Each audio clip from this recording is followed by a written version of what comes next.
Yon mga masters, bali may good news ako sa inyo. Bali, 8 videos araw-araw ang i-upload ko sa aking YouTube channel. Bali, 4 sa umaga at 4 sa gabi.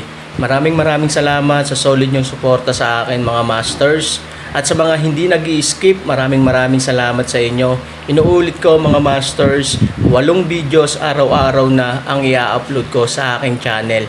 Maraming salamat sa inyo mga masters. Magandang gabi mga masters, bali ngayon po ay 8 videos po ma-upload ko po sa aking YouTube channel. Tama nga mga masters, 8 videos nga po ma-upload ko. Yon, what's up mga masters? Nandito na naman tayo sa panibagong araw, panibagong kabanata na naman ang pagsasama-samahan natin ngayon guys.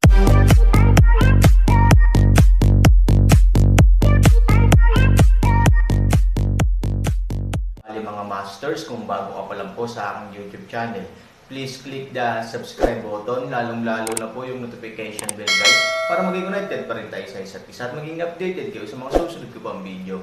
Bali mga masters, bago natin umpisahan ng kwento ay mag-shoutout po muna tayo para sa mga solid nating tagapakinig. Shoutout kay Benji Raffles, shoutout kay Edgar Bustillo. Yun na nga mga masters, no? Bali hindi na ito patagalin. In 3, 2, 1, let's go! Mga master, 8 video na ang mapapakinggan nyo everyday, 4 sa umaga at 4 sa gabi. Salamat mga master. Kung talagang nagsisi ka, then she is a gift from my apprentice. If not, she should be your retribution. Malamig na sabi ni Aaron. Nagulat si Chin Ching Feng pagkatapos ng mapait na ngiti, dahan-daang ipinikit ang kanyang mga mata. Gusto ko ang regalo mo, halika na. Hawak ni Xiao Tao ang espada, ngunit hindi niya magawa. Malinaw na nakikita ng Aaron na si Chin Ching Feng ay may matinding panghihinayang. Ang sabi ni Aaron sa oras na ito, huwag kang mag-alala, hindi ka na niya mapapatay ngayon. Marami na siyang nabura, panipi, marahil, ayaw ng kanyang mga tao na maalala niya ang mga masasakit na karanasang iyon, kaya tinanggal nila ang kanyang alaala at hinayaan siya ay isang ordinaryong tao sa labas. Sa puntong ito, kapag nasa hanay sina Han Sanchen at Xiao Tao, bagamat namatay na si Han Sanchen, mararamdaman din niya ang pag-iral ni Xiao Tao sa pamamagitan ng induction ng Pangu-Axe, at makikita ang mga pira-pirasong alaala ng larawan na naalala niya noong siya ay nasa array. Siya ay censored. Binuksan ni Chin Ching Feng ang kanyang mga mata at sinabi, "Iyon ang susunod kong gagawin. Babawiin ko siya dahil kailangan ko ng tulong niya. Han 3,000 ang tamang paraan. Ano ang magagawa niya para sa iyo? Aaron, hindi ka rin ba interesado sa sikreto ng Pangu?" Kumunat ang noo ni Chin Ching Feng. Nakangiting sabi ni Han Sanchen, "Tiyak na interesado ako sa sikreto ng Pangu, ngunit iba ako sa iyo. Ang isang ginoo ay mahilig sa pera at may magandang paraan para makuha ito." Sa katunayan, ang Aaron ay may palakol na pango sa kanyang katawan.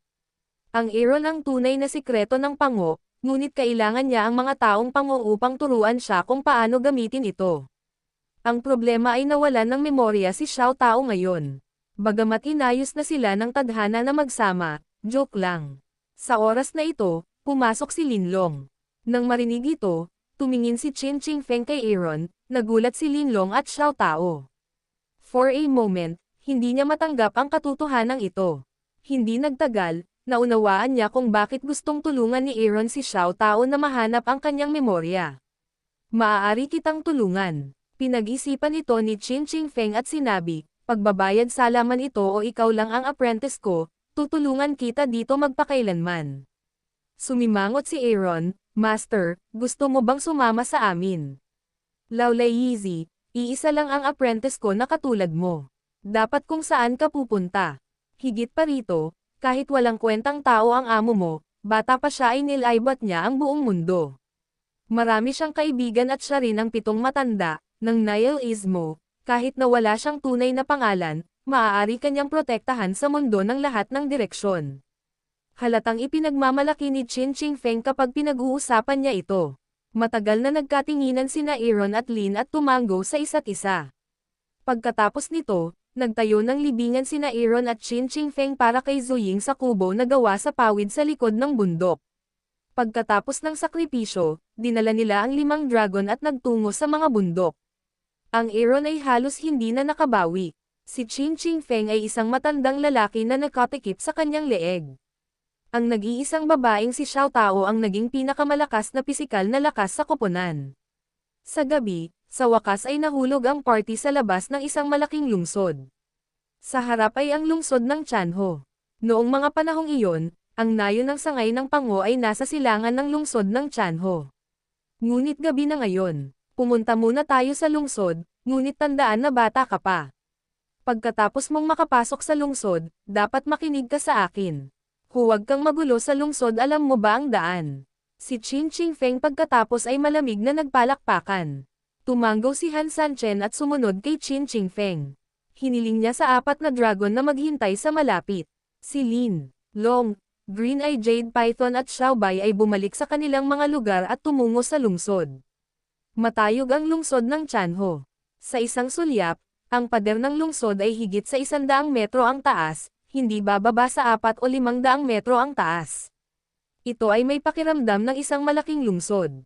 Sa tarangkahan, isang hanay ng mga kawal ang nakatayo doon, at may 4 na malalaki at mabangis na hayop na nakatali sa magkabilang panig. Sila ay mabangis sa hitsura at mabangis sa paningin. Maaaring punatin ng Buddha ang mga dumadaan anumang oras. Sa oras na ito, sa gabi, maraming mga ordinaryong tao ang nagsimulang mag-impake ng kanilang mga stall at maghanda na pumasok sa lungsod. Sinundan ng Aaron si Qin Qingfeng, kinuha ang Xiao Tao, at dahan-daang lumipat patungo sa lungsod. Ang commander ng gwardya ay isang malaking tao, matangkad at malakas. Ang mga kalamnan sa kanyang mga braso ay kasing kapal ng ulo ni Xiao Tao. Nang si Qin Qingfeng na, pinigilan sila ng malaking lalaki.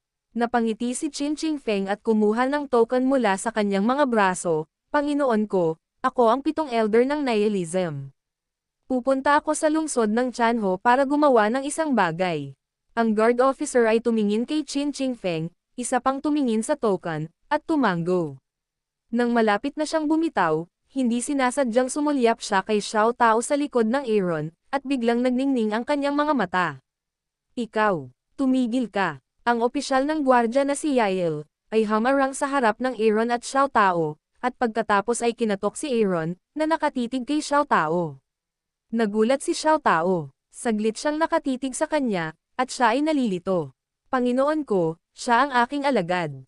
Siya ay lumabas para magtrabaho kasama ko sa pagkakataong ito.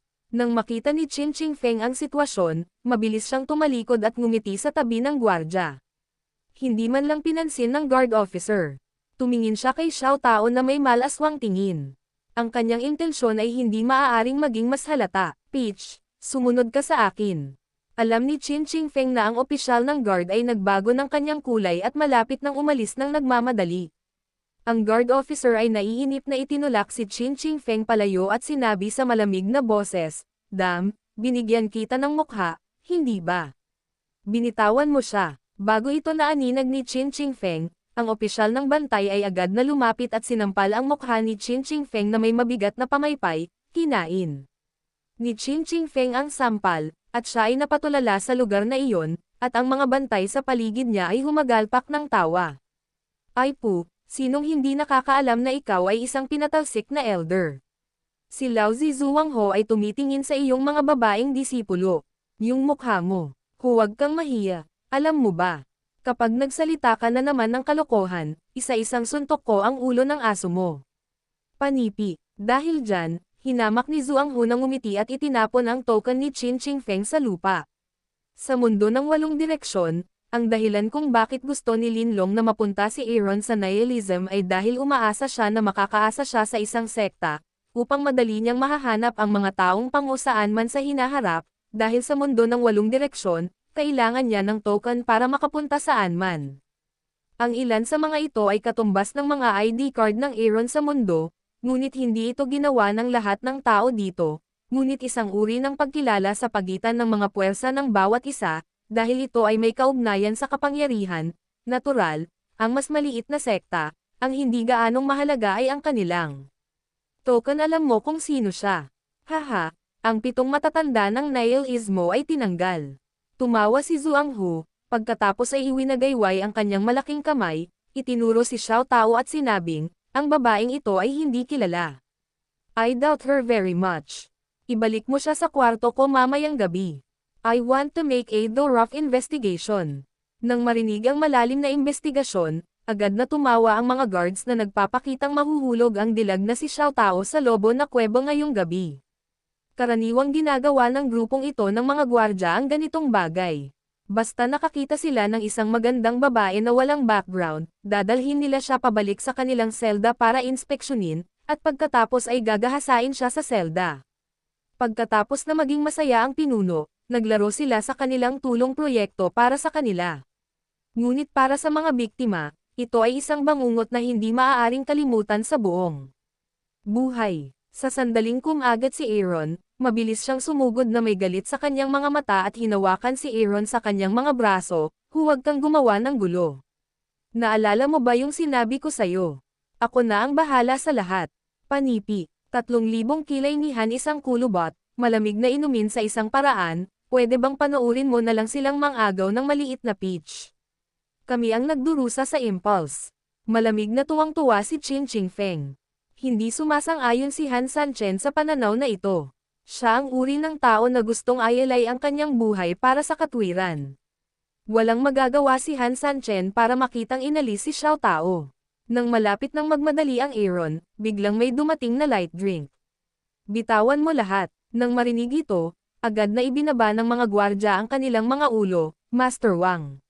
Napatingin din si Aaron sa kanya. Sa labas ng gate ng lungsod, sa isang berdeng unicorn ay nakaupo ang isang nasa katanghaliang gulang na lalaki sa edad na 50. Siya ay may mahabang espada, ngunit ang kanyang mukha ay napaka-elegante. Yumuko si Kirin at dahan-daang bumaba. Tinitingnan niya ang gwardya at si Xiao Tao. Tanong niya sa malamig na boses, anong problema? Mr. Wang, sa tingin namin ay medyo kakaiba ang babaeng ito, kaya gusto namin siyang ibalik upang suriin. Kung tutuusin, ito ay para sa kaligtasan ng mga tao sa lungsod. Walang laman ang puso ni Zhuang Hu. Hindi nasiyahan agad si Master Wang, huwag mong sabihin sa akin ito. Kaibigan ko si Brother Qin. Ano ang hindi mapagkakatiwalaan sa akin? Kung hindi ka makapaniwala, ibalik ito kay Wang para mag-imbestiga. Panipi, sa sandaling dumating ang mga salita out, naging pangit ang mukha ni Zhuang Hu. Mabilis niyang sinabing nakangiti, Master Wang, niloloko mo ba ako? How dare the little one? Bakit tulala ka pa rin? Bakit hindi ka umiwas? Panipi, nang makitang lumayo ang guard sa daan, si Master Wang ay lumapit kay Qin Qingfeng at sumaludo ng may kaunting paghingi ng tawad, Kuya Qin, pasensya na talaga, ang mga hayop na ito ay hindi matino at nakakaistorbo sa iyo. Haha, hindi, salamat sa tulong mo. Sabi ni Qin Qingfeng na may pasasalamat ng ngiti. Mas mabuting magkita tayo kapag nagkataon kaysa imbitahan ang isa't isa. I think it's too late. It's better to have dinner and have some tea in my house. What do you think of it? Nakangiting sabi ni Master Wang. Ito, medyo nag-isip si Qin Qingfeng, tumango, magkakaroon pa ng gulo. Pagkatapos ni Master Wang, si Xiao Tao, na nabigla pa rin, ay sumusuporta pa rin sa Aaron, at hindi nagtagal ay dumating ang party sa isang malaking patio sa hilagang bahagi ng lungsod. Kapag lumakad ka sa looban, makikita mo ang berdeng burol at berdeng burol sa looban. Ito ay isang kahangahangang tirahan. Hindi ko inaasahan na si Qin Qingfeng, isang hamak na matandang lalaki, ay makakakilala ng ganoong kalaking tao. Naglalakad sa main hall, nakaupo sa bulwagan ang isang matandang may puting buhok. Sa harap niya ay isang pares ng go, ngunit isa pang kakaiba para sa Aaron ay mayroon lamang isang itim na chess sa puting laro. Yun na nga mga masters, no? Bali panibagong kabanata na naman yung natapos natin ngayong gabi. Muli, maraming salamat po.